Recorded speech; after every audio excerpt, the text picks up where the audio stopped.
Lahat sila nagbubunga tapos pantay-pantay pa rin po yung kanilang laki. Siksik po yung kanilang bunga tapos kumpleto po yung bunga nila. Wow. So yun po yung kinaganda ng ating pong CHC Farm Master at saka Activator and Maxi Grow. Yes, yung Maxi Grow po. Yes, opo.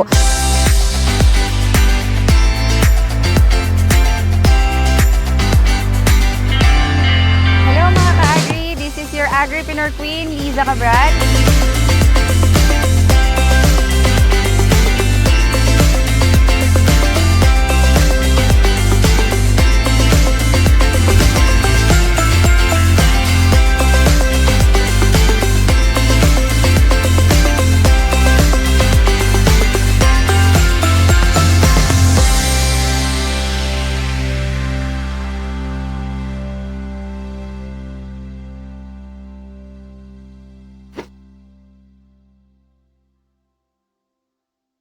Hello mga ka-agri, this is your Agripreneur Queen, Liza Cabral. So right now, nandito na naman tayo sa ating demo farm. Yan, this is our corn farm. 1,500 square meter yung area. And nakakatuwa kasi harvest day tayo ngayon. So early harvest actually, next week pa dapat. Pero very early yung naging harvest. Siguro nakatulong yung ating Maxi Grow for early maturity. And pakinggan natin yung isi-share ni Sir Wilson. Yun, he's an agriculturist. Yan, major in animal science, pero expert din siya pagdating sa rice, corn, high-value crops. So, siya yung talagang namamahala ng ating farm. And then, isi-share niya yung difference nung resulta dun sa normal lang na corn farm na hindi nalagyan ng technology natin compared dun sa nalagyan ng technology natin. Okay? So, ayan, makikita nyo, napakataas ng mga mais natin. And nakakatuwa kasi ika-63 days ngayon. So, excited ako dun sa harvest, which is nakita ko naman kasi nag-harvest na kami dun sa 3 line. Compared dun sa normal na harvest, mas mataas po yung atin. So, yeah, Sir Wilson, share mo naman po kung ano yung difference niya dun sa normal corn planting natin before. Magandang araw po sa ating pong mga taga-subaybay. Isa sa mga nakita po nating mga magandang resulta sa pagtatanim po natin ng mais is yung pong unang-una, yung germination percentage po ng mga mais. Tulad na lamang po, pag sinabi na 90% yung germination percentage, so nakakuha po natin yon. Wow. Yung percentage na yon. Galing. Dahil po yan sa tulong ng technology na in-apply po natin, yung ating pong Farm Master and Activator. Kasi nakakatulong po yon. Marami po kasing mga non-beneficial microorganisms like po yung mga fungi na pwede pong sumira sa pagbuto pa lang pag tinanim mo na. So, nalalagyan na po natin ng protection yung ating pong mga seeds noon. Maliban po dun sa germination percentage na mataas, at least meron pagkadapo po ng buto sa lupa, meron na po siyang protection. Kaya makikita mo, pantay-pantay po yung laki ng mga mais. Galing. So, pag pantay-pantay po kasi yung laki ng mga mais, magre-resulta po yan na yung kanilang mga bunga, makikita mo doon kung minsan pantay-pantay din po sila. At ang maganda pa po nun, yung laki nila, nakukuha po nila yung maximum. Kasi yung mga typical farmers po kasi, makikita mo yung mga mais po nila, compare sa atin umaabot po ng almost 7 feet po ito eh. Mataas siya. Sobrang taas. Yung sa kanila po, hindi pantay-pantay. Sa bungi, sabi nga Bungi, nila. opo. Oo. So, Pero sa atin, hindi bungi. advantage po sa ating mga farmers kung ang ating mga tanim pantay-pantay. Tapos pantay-pantay din yung laki ng kanilang mga bunga. Tapos lahat nagbubunga. Yan po yung napansin natin. Lahat sila nagbubunga tapos pantay-pantay pa rin po yung kanilang laki. Kagaya nito, So, tabi-tabi, lahat may tulad po bunga. nito, kung ating pong titignan. Oh. Tignan nyo po yung halos ganyan po yung laki nila. Tapos kung bubuksan mo po yan, magbukas Sige, po trial tayo. tayo ng isa. Magbubukas po tayo ng isa sa mga malaki. Yes. Yan.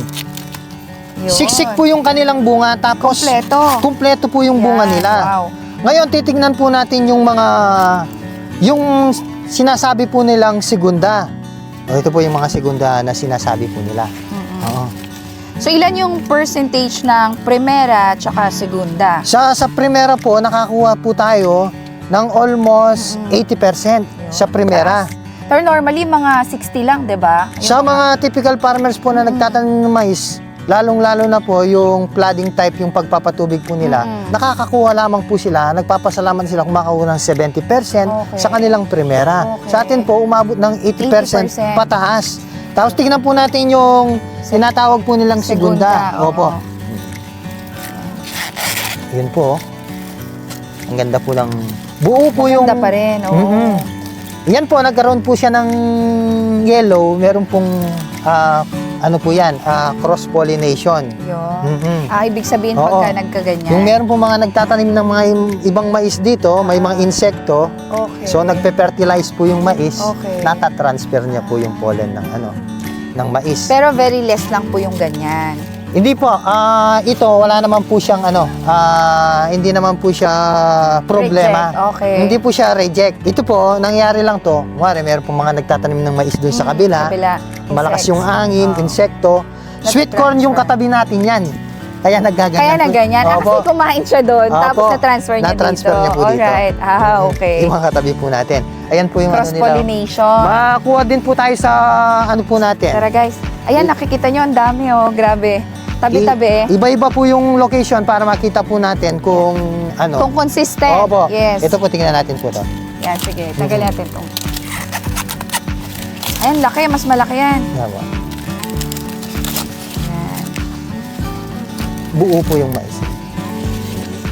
So parang normally may mga bungi-bungi eh. Meron po Oo, mga pero this one kompleto siya. Ay, dito po. So, yan. Trial ulit tayo ng iba pa. Ay, ito po, tingnan po natin.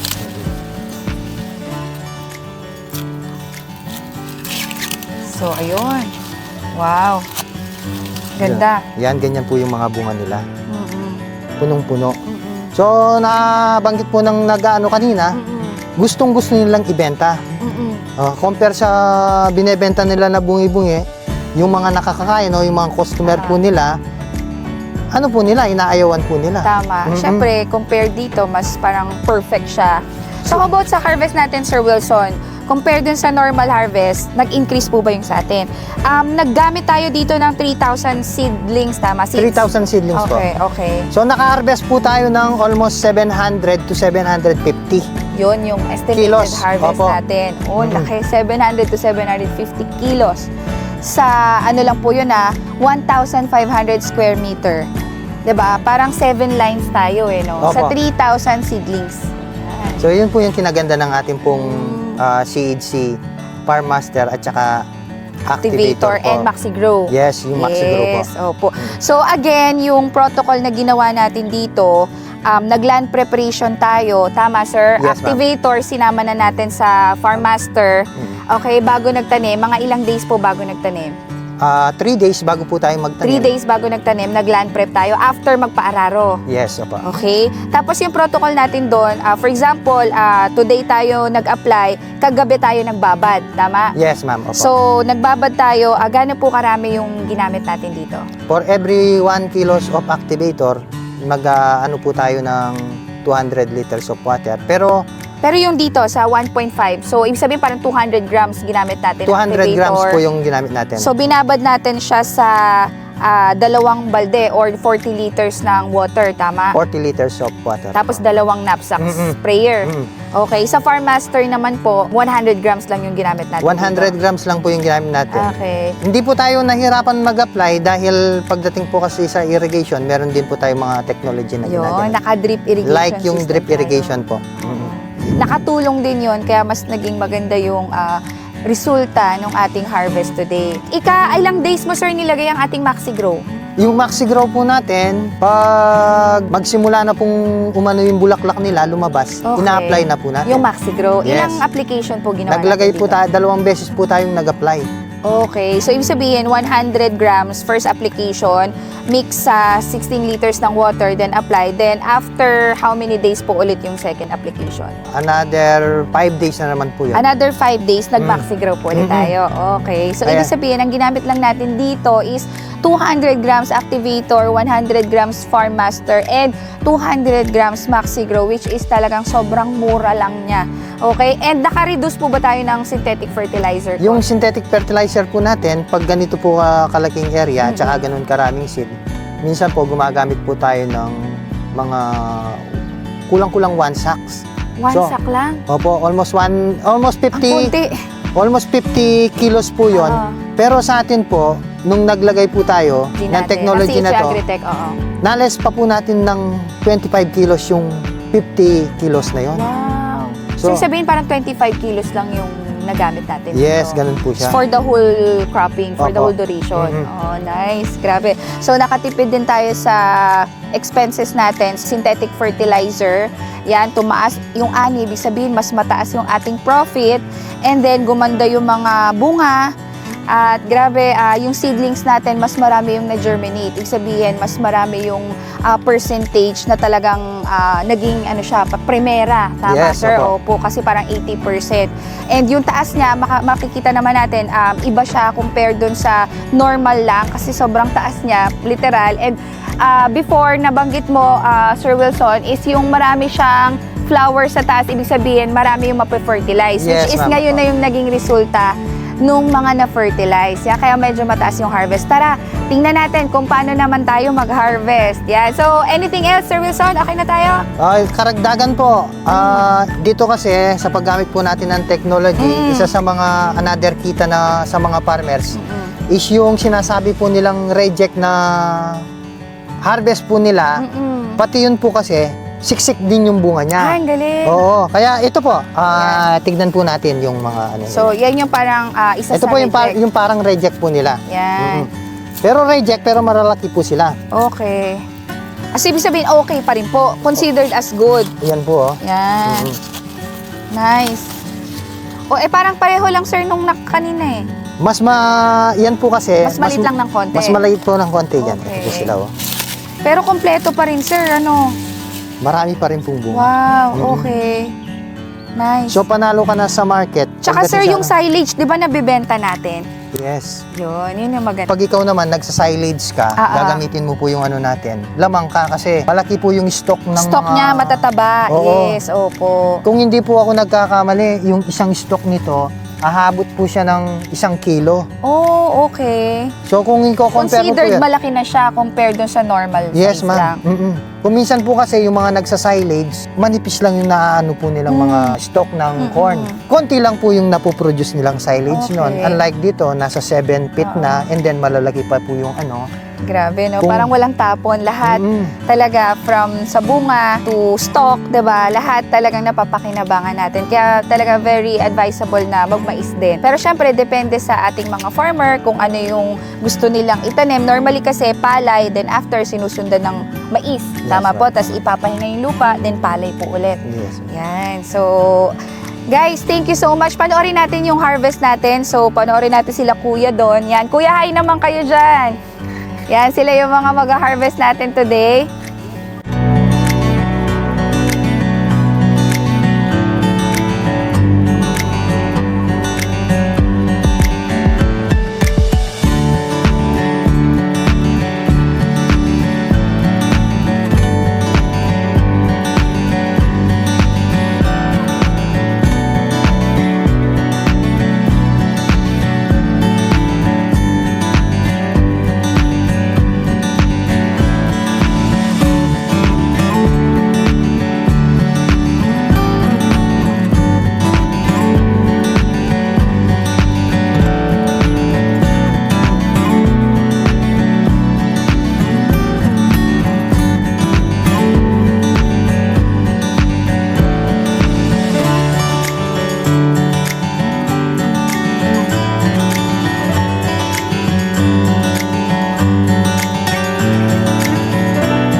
So mamaya makikita rin natin yung iba pa nating harvest doon. So siguro around 200 to 300 kilos yung Yun yung makaharvest sako, natin babe. today.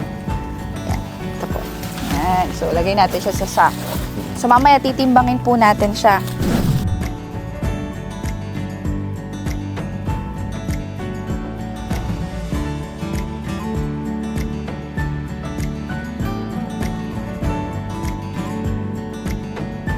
Yan, sa ating mga ka-agri at ka-farmilya, yan, in-encourage ko kayo na itry nyo ang ating CHC Agritech. Yan, lalo na sa ating corn farm, pwede rin naman siya sa rice farm or any high value crops. Basta po tanim, pwede tayo. And sa mga ka-farmer natin dyan, yan, makakatulong to para mas bumaba ang ating gastos at lumaki ang ating kita. Kasi mag-increase ang harvest, therefore, yung profit po natin is tataas din. So, thank you everyone!